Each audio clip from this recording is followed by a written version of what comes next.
Welcome to On the Issues. I'm Councilman Jim Waring, and joining me today is Police Chief Yahner. Chief, I really appreciate you being here again. You were on not that long ago.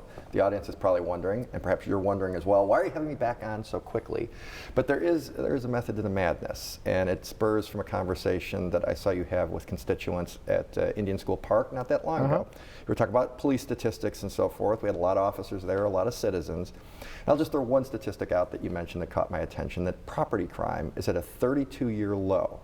Not even adjusted for population, it's just at a 32-year low, which is right before you started on the force. So you want to talk a little bit about that and some of those changes over 30 years? Sure. We've had just great success in reducing our property crime.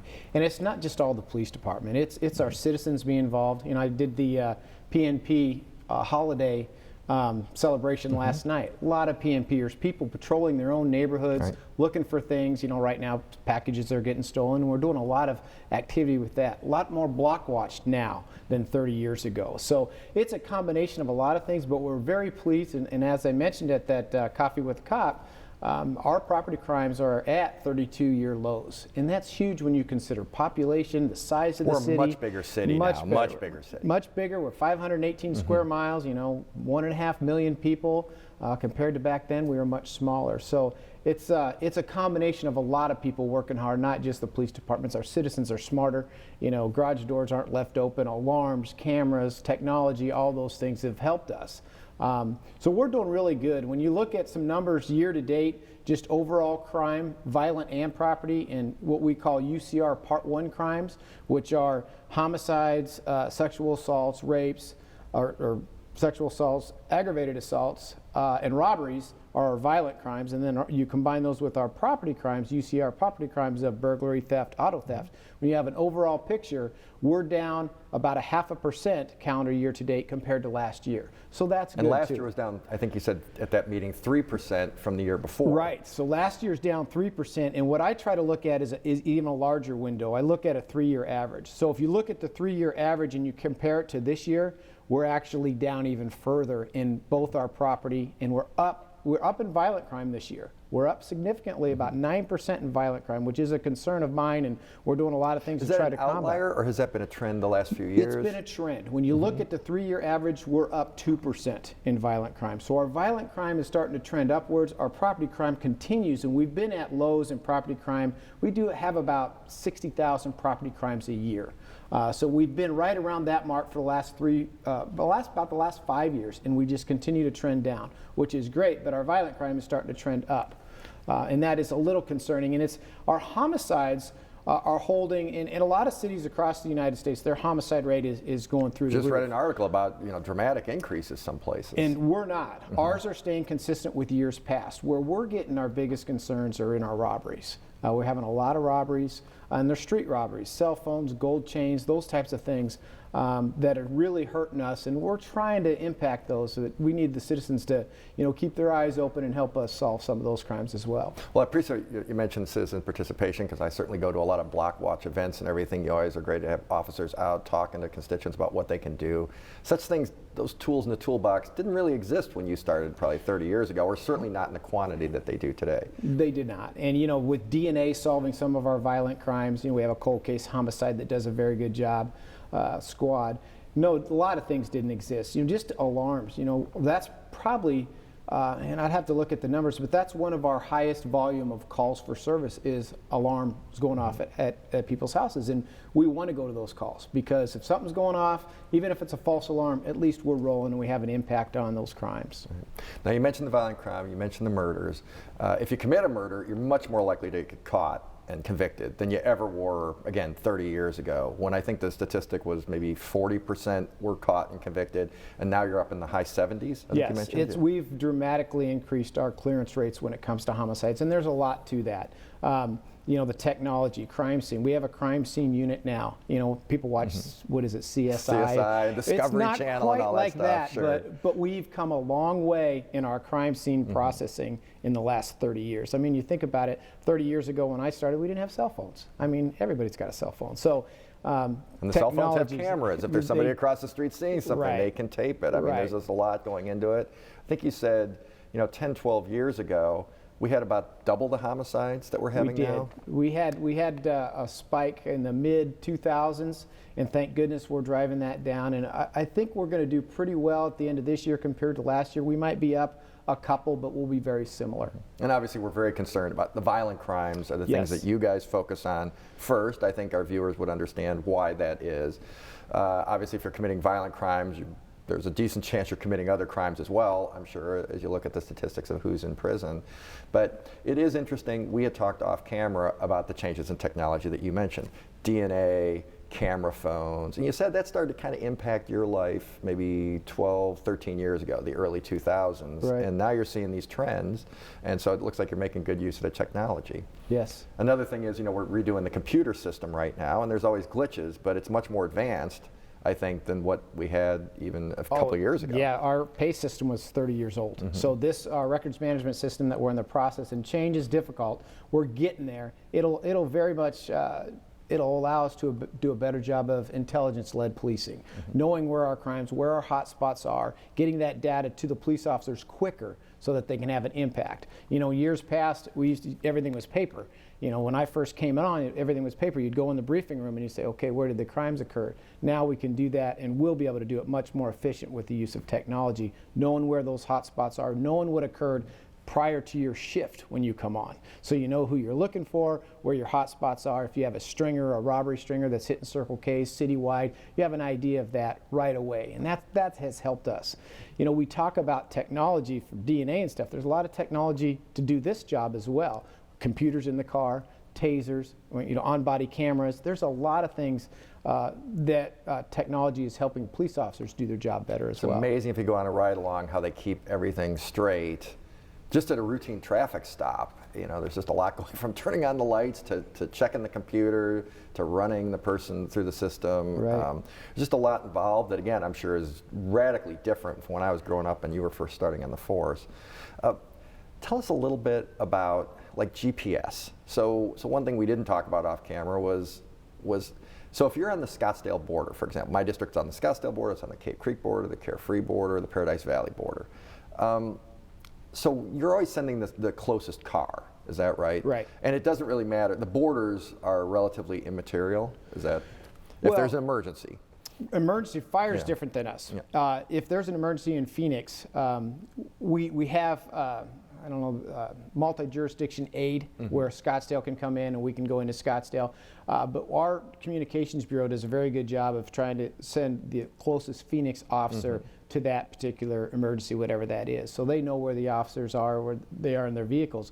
But we also try to do a lot of what we call beat accountability. So if I'm responsible for a beat that's on, I try to stay in that beat. I try to work that beat. I get to know the business owners in that beat. I get to know the people in that beat. So we try to keep our officers assigned to the same beat so there's some continuity rather than just putting them all over the city.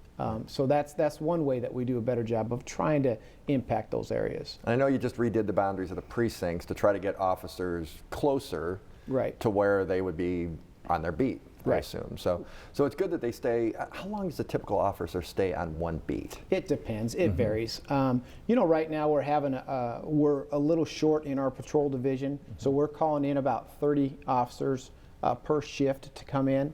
Citywide, 30 officers to come in each day. So those officers are plugged in where we're short. So we try to keep our officers in the same beat, but it varies. Schedules and vacation and transfers, but we try to pay close attention to that. Right. And I was looking at some statistics about the dispatch of calls and how many citizens we have and calls per thousand and so forth. Don't want to bore the audience with sort of micromanaging the statistics, if you will. But I will say, we're down officers. We're down about 600 officers from the peak. The peak was, I think, in 2008, as I read the data. But with calls for service dropping rather appreciably over a 10-year period, let's say, they are doing more calls per officer, per sworn officer, but it's not dramatically higher. I think there's a perception out there that things have really fallen off the wagon and so forth, but the property crime rate is down. We are seeing an uptick in violent crime, but we are also hiring officers. So I think we're going to hire, is it over 200 this year? Well, we have authorization to hire about 300 this fiscal year. And we have a graduation today, and I'm trying to think of the numbers. We're graduating 18 people out of Phoenix officers out of the academy today at 2:30 today. We're doing a test today at the convention center for new applicants. We're hoping to get at least 500 people to take the test. But as we go through this, I'm trying to think, we have about 80 to 85 recruits in the academy, and we've graduated about 50, 52 this fiscal year. So we're starting that hiring thing. We hadn't hired for about 6, 7 years, and through you and council and the mayor getting us to be able to hire, that's huge for us. So as we start hiring, we'll start building back where we were back in the peak. We'll never get back to 2008 numbers, but if we can get another couple hundred officers, that'll help us do our job. You mentioned calls for service. They've been holding steady for the last couple years. Population has been holding steady. Our crime is continuing to be down slightly. So overall, from a community perspective, we're pretty safe. Yeah, I would say if you felt like you were safe 10 years ago, roughly 10 years ago, at the peak of hiring, you're not really less safe now. You're less likely to be a victim of property crime. Right. In the last couple of years, there's been a little uptick in the violent crime, but the murders are still way down from where they were 10, Right. 12 years ago. So, Right. so when you look at the composite, I'm not sure the public has been getting an accurate picture of what's going on. Another thing that we talked about was officer-involved shootings. And there's a perception that there's a lot more of them than there used to be. Can you talk a little bit about that? Sure. We just did a 5-year study, and in 2013, we had 31 officer-involved shootings, where we went to a radio call, and domestic violence is actually the highest radio call that we go to as far as shootings being involved. And we had 31 in 2013, we had 21 in 2014. As we sit year to date, this year through today, we've had 15. So we are down almost half from 50%, 2013, and down 6, 7, or 6 from 2014. So that's good. And there's a lot of factors to that as well. We're really talking about officer safety. We're slowing down. We have a training module going on where we talk about use of force, put the officers in scenarios to help them better succeed, help them de-escalate, and do a lot of things as far as training goes. So shootings are down. Thank goodness. We don't want to be involved in Those are tragedies for everyone involved. No Nobody matter how you wants slice that. it. Right. So we're doing a good job in that regard. Yeah. Well, it's good to hear because obviously we've had high-profile cases, and obviously we don't want to see any of the tragedies that we unfortunately have to hear about as councilmen and women, and then of course people read about in the papers. But do understand, obviously this is a high-stress job, and these decisions have to be made lightning quick, basically. Right. So it's a very tough situation for the officers. In that study, you know, everything happens, or a majority of them, I think it's like 74% happen within the first 2 minutes the officer arrives. Mm-hmm. So 64% of our shootings occur during radio calls, 12% occur during traffic stops. There's another 11% that occur during subject stops, and then there's a whole, you know, those are the majorities of when we are involved in officer-involved shootings. And there's a lot of discussion, or at least perception out in the community, about domestic violence, that a lot of these type of activities happen during domestic violence calls, and that's, at least urban legend has it, that those are the calls the officers hate the most. Has that been true in your experience? I don't or is know. that overstated? I think that's overstated, but domestic violence is a very emotional, it's a very traumatic call. I mean, they're calling us for a reason, and there's issues and emotions involved, and it is, like I mentioned earlier, it is the #1 call when it comes to us being involved in shootings, and it's one of our highest volume calls that we respond to. Yeah. It's so disappointing to hear. Obviously, I've known people who have lived next to people having situations. I mean, it's just, you know, it can be a life ruiner. So it's unfortunate the officers have to get involved, but obviously, as you said, it's a #1 Right. call for officers. So unfortunate, but obviously the statistics don't lie. I mean, at some point, you know, we are in a safer city. One thing that people have talked about in the interest of safety is the body cameras. So that's a relatively new phenomenon. We have a study going on right now. Do you want to talk about how many officers are involved and how you pick the locations where they'd be used and what the future you think holds? Sure. I'm a fan of the body cameras. I think it's a tool that law enforcement needs to go to. We're moving in that direction. You know, we started back in 2011 with a pilot program. We got a grant in 2013, a Smart Policing Initiative grant, and we put 150 cameras out in the Maryvale precinct. So we have 150 out on the west side. We just got a grant this year that's going to allow us to get 150 more cameras. So we're building our program slow. The grant this year, which is very exciting for us is we're partnering with ASU, and we're going to study. You know, everybody says the on-body cameras are going to increase trust in the community. They're going to do this, they're going to do that, but nobody's really did a study on it where we randomly place cameras on different squads throughout the entire city, and then ASU, which is very good at evaluating data and control groups and all that kind of stuff, study it to see what the impact of the camera is on accountability, on community trust, on all those types of things. I think their cameras are the way to go. Our program has been successful, and we want to grow it slow. There's a lot of agencies that are going to it real fast, and there's issues with storage. You got to think about it. If you put thousands of hours of video, yes, right? Yeah. Yes, and we have, say, we right now we have almost 1,400 roughly first responders out there 10 hours a day, every day, capturing a lot of information and a lot of data. How do you store that? How do you retrieve it? How do you get it over to the courts? How do you redact it? I mean, there's a lot of issues with that, and there's a lot of costs involved. I just read an article yesterday, LAPD, they're going to all their patrol division going to cameras, and they're going to have to add 100, or I think it was 120 people just to run the program.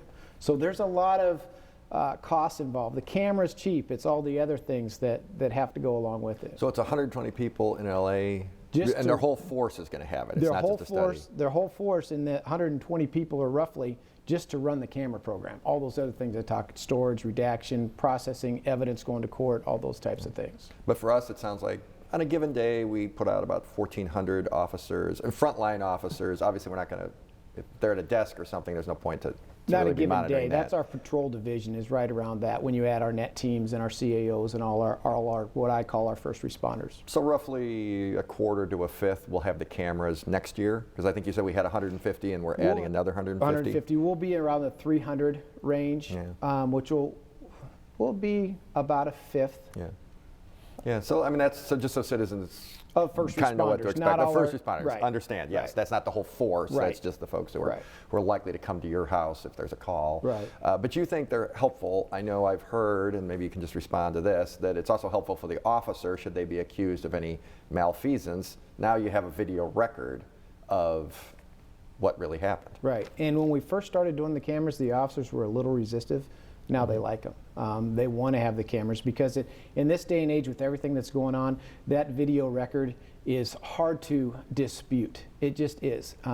It doesn't capture everything, but it captures audio. You know, if the officer's looking this way, you might not see what's going on over So here. you're going to hear what people are You're gonna saying. hear, If someone's it's- behind, it doesn't matter. You It's still hear so what's much going better on. than people's memories Sure. and people's perceptions. So yeah, it from an accountability, it makes everybody better. And these are chest cameras, or We're going to do an RFP. We're in the process of doing an RFP for our next because there are different vendor. locations, right? There for the are. Right cameras? now, we're wearing a V-View model on our chest. Whether we go with V-View next time or not, that'll depend on the process. But the other thing on cameras is technology is changing all the time. When we first started in 2011, it was a bulky thing on the officer's belt. It just wasn't as efficient. Now it's the size of a pager, and it's getting better all the time. Yeah.